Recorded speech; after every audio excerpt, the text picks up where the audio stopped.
Assalamualaikum warahmatullahi wabarakatuh. Halo guys, kembali lagi bersama saya Boyden dan kita akan kembali mengomentari wawancara Mbak Najwa Shihab dengan Ganjar Pranowo, capres Ganjar Pranowo dari PDIP. Jadi guys, jadi orang mungkin ya orang pasti kan menilai ya. Kebanyakan tuh kan menilai bahwa Ganjar ini ketika di wawancara Najwa ini dia menjawab mengatakan pada Najwa Shihab ya, Mbak Najwa itu kalau 10 besar lulusan terbaik kenapa nggak jadi dosen gitu, kenapa MC gitu kan.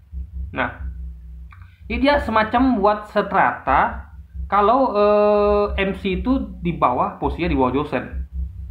Karena kalau ngomong 10 besar terbaik kan katanya dosen, kenapa nggak jadi dosen? Artinya kalau di luar 10 besar baru jadi MC dan sebagainya gitu. Jadi dia merendahkan posisi MC itu di bawah dosen gitu kan. Nah, lalu Mbak Najwa menjawab bahwa saya bukan MC, saya jurnalis gitu kan. Nah, ya kalau gitu jurnalis lah tadi ya gitu kan. Jadi dia nih ngeles guys, ngeles. Jadi udah jelas salah ya, nggak bisa bedakan mana MC mana jurnalis gitu kan. Jadi ya jurnalis lah kata dia gitu kan. Jadi ini udah tambah salah kaprah guys. Jadi ini kita bisa lihat bagaimana pemikiran soal capres itu ya sangat tidak ngomong itu memang beda sama Anies Baswedan ya, yang mana memang ngomong tuh dipikirin dulu, ini nggak asal ngomong gitu kan. Nah, ini tentu bagi teman-teman kita yang berprofesi sebagai jurnalis atau MC itu merasa direndahkan. Bisa seakan-akan kalau Anda itu jadi MC atau jurnalis itu sayang kalau lulusan 10 besar terbaik gitu. Jadi hanya orang-orang yang lulusannya yang tidak terbaik aja yang jadi MC jurnalis gitu kan. Nah, ini salah kaprah ya guys. Ini ngomong tentang suatu pilihan ya. Jadi orang ya, pada bayangkan ya, bahkan ada orang ya yang sudah kaya raya, yang sudah hebat, itu dia mau turun menjadi relawan gitu kan. Bahkan ada orang yang jadi relawan tuh nggak digaji loh, pan dia adalah menjabati posisi penting. Jadi dia tuh sudah kaya raya, sudah penjabatan, dia bahkan mau turun ke bawah untuk menjadikan relawan, untuk menjadikan profesi-profesi yang mulia. Bahkan dokter aja ya, dokter yang misalnya dia tuh dapat kesempatan untuk praktik di kota, dia milih untuk di kampung-kampung.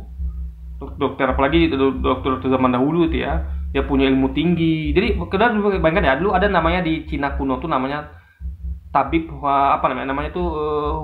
Hua Tuo kalau saya nggak salah itu. Dia tuh berhasil menyembuhkan penyakit kaukau. Di kaukau ya nggak salah itu ya. Kaukau atau Guanju, kaukau nggak salah guys. Jadi dia tuh berhasil menyembuhkan penyakit beliau ini ya, penyakit yang nggak ada satu pun tabib yang bisa menyembuhkannya, dia bisa menyembuhkan guys. Jadi dia tuh adalah salah satu master tabib waktu itu. Kaukau menawarkan jabatan penting untuk jadi dokter di istana gitu kan. Nah, dia nolak. Kata dia adalah saya lebih baik menjadi tabib kampung. Dia bisa ke mana-mana, dia lebih baik mengobati masyarakat, rakyat ya, bisa banyak yang kalau lebih luas dibandingkan hanya mengobati kaisar, mengobati kaukau ya. Waktu itu adalah rajanya kerajaan Wei ya, dia lebih milih untuk melayani rakyat. Pan dia kurang pintar apa coba? Gak ada yang mampu menyembuhkan kaukau, tapi dia milih sebagai itu. Ini kalau ini ketemu dengan Ganjar, tentu Ganjar akan ngomong, kenapa Pak Hua Tuo milih jadi melayani rakyat? Kenapa tidak di sana aja gitu kan? Bapak kan yang terhebat gitu kan. Nah, ini namanya pilihan. Jadi ini nggak boleh begitu ya. Juga ada satu lagi tuh, ya kayak Ustaz Abdul Somad, kurang pintar apa beliau, kurang cerdas apa beliau ya kan? Beliau lulusan Mesir dan segala macamnya, beliau udah ulama terkenal, tapi beliau menolak jadi presiden. Ya. Beliau lebih memilih untuk menjadi ustadz kampung. Nah, kalau Ganjar sekali lagi nih, kalau sama Ganjar nih, tentu dia akan mengatakan, Ustadz Abu Somad kan lulusan terbaik gitu kan.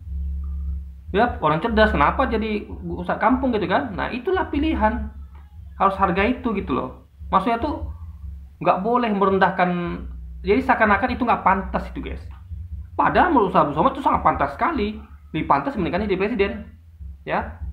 Ulama pun tidak perlu jabatan. Bagi dia lebih penting ya jadi guru dibandingkan dia jadi megang jabatan politik gitu kan. Nah, jadi orang-orang kayak Ganjar nggak paham akan hal ini, nggak paham. Dia tuh betul-betul hanya memandang jabatan, kekuasaan itu aja guys. Jadi itu nggak ngerti arti nilai value dari suatu pekerjaan. Nggak ngerti deh guys. Bahwa pekerjaan tuh dinilai mulia itu baik itu bukan dinilai dari berapa uang yang didapatkan, posisinya di mana, bukan itu, tapi value-nya gitu. Seorang dokter yang melayani presiden akan lebih tinggi nilainya dokter yang melayani masyarakat. Yang di pelosok-pelosok desa itu lebih penting. Kenapa? Dia melayani orang-orang miskin, orang-orang membutuhkan, dan orang-orang itu bisa banyak gitu kan. Bahkan dia kasih tarif gratis bahkan kalau bagi yang mampu. Tapi coba di istana coba. Hanya seorang presiden atau keluarganya yang dilayani. Gitu. Jadi meskipun posisi dokter sama-sama mulia, tapi kalau secara value ya nilai secara nilai yang nilai yang hati nurani dan kebaikan segala macam yang didapat lebih banyak itu adalah yang dokter-dokter di pelosok desa itu guys. Nah itu yang tidak ngerti oleh Ganjar. Jadi kalau kita lihat psikologis Ganjar ya memang orang-orang seperti Ganjar ini guys memang seperti itu, gayanya seperti itu. Dia mudah sekali. Jadi contoh kemarin tuh ada pertanyaan yang saya buat di video sebelumnya itu dia mengatakan bahwa ada orang bertanya, padahal orang bertanya nih kritik gitu kan. Kenapa kok kita menyerahkan pekerjaan-pekerjaan itu pada TK asing? Kenapa nggak ke kita aja? Dia berkatakan dengan pongahnya dia berkata begini. Oke, kalau besok pagi kita usir mereka, kamu bisa gantikan nggak? Udahlah pertanyaan lemparannya salah. Masa melemparkan itu kepada orang yang mengkritik atau yang mempertanyakan? Ya. Lah kalau yang bertanya misalnya orang yang lain gimana? Atau rakyat biasa gimana? Orang petani nanya gimana? Pak, kenapa ada petani nih? Dia nengok nih, ini nggak bener kayaknya nih. Kenapa kok nggak ada nasionalismenya? Kenapa nggak mempekerjakan bangsa sendiri di tanah kita gitu? Meskipun pakai modal asing, kan kita punya tanah. Mereka punya modal, cuma modal. Kalau nggak ada tanahnya, nggak bisa mereka masukkan modal. Kita bisa cari modal di tempat lain kok. Tapi mereka nggak bisa cari tempat lain kan? Nggak bisa, karena memang spesifiknya di sini yang tersedia. Karena yang utama itu adalah bahan bakunya, barang tambangnya gitu, sumber dayanya, bukan modalnya, bukan uangnya. Modal penting itu adalah sumber dayanya itu. Kemana lagi mereka mau mencari coba? Nah, kalau dana bisa dari mana saja, tapi sumber daya mereka mau cari kemana lagi? Terbatas, sumber daya terbatas guys, tapi modal tidak terbatas. Kita bisa dapat dari negara manapun itu. Nah, jadi kita lah punya posisi tawar itu lebih tinggi. Tapi jadi itulah ditanyakan oleh petani misalnya. Apakah dia juga jawab seperti itu? Besok kita usir pagi, Bapak bisa gantikan? Logikanya gimana coba? Harusnya kan nantang balik gitu ya istilahnya. Jadi kayak jadi dia tuh seharusnya fokus aja pada materi. Ini memang gaya-gaya Ganjarnya adalah gaya-gaya yang ada di kelompok mereka. Gaya kelompok-kelompok yang di rezim pemerintah ini ya, di rezim buzzer-buzzer tuh memang begitu. Mereka tuh tidak selalu fokus pada permasalahan, tapi mereka selalu nembak orang. Ketika bisa kita berdebat nih, kita misalnya membahas tentang masalah sesuatu gitu. Harusnya kan fokus pada masalah, misalnya masalah kemiskinan, ekonomi. Nah, mereka malah bahasnya kepada diri kita. Oh, kamu radikal, intoleran, teroris, kan begitu. Loh kita jadi ya miris gitu kan. Loh, kita ada materi di depan yang kita bahas ini. Ayo kita bicara tentang kemiskinan, tentang ini itu. Mereka balas ke kita, bahasnya kita gitu. Kalau itu kelompok teroris, intoleran, radikal, ini gimana larinya guys? Jadi kebiasaan ini memang terbawa sampai ke Ganjar. Jadi kita nggak heran karena Ganjar adalah bagian dari kelompok mereka. Nggak pernah fokus pada masalah, tapi fokus pada orangnya. Malah yang lawan debatnya itu yang dibicarakan gitu guys, yang disinggung-singgung gitu kan. Kayak Mbak Nazwa itu sebenarnya dia tersinggung gitu. Makanya sampai mengatakan bahwa profesi jurnalis itu bagus loh gitu kan, baik gitu ya kan. Nah, jadi guys, ini kita sangat menyedihkan. Jadi apakah kita akan memilih capres seperti ini? Menurut saya tidak. Ya, tidak. Karena belum. Jadi karakter ini yang akan Anda pilih nanti. Kalau saya tidak mau, gitu kan. Negeri itu pimpin oleh orang seperti ini. Orang yang ponga, yang tidak menghargai orang lain, posisi pekerjaan orang lain, gitu kan. Nah, makanya juga ketika dia berkata tentang ganti rugi itu ya, jadi gimana kalau ada yang dosen UI menanyakan, atau dosen atau mahasiswa UI ya menanyakan bahwa gimana Pak nanti kalau ada konflik agraria, apa yang dilakukan terhadap warga di situ, apa dikatakan dia ganti rugi, cuman ngomong sebatas ganti rugi guys. Harusnya kalau dia menghargai ya, kalau saya di posisi dia, saya akan katakan jangan lupa itu orang-orang situ adalah orang-orang yang menempati lebih dulu dibandingkan perusahaan yang mengajukan hak guna usaha.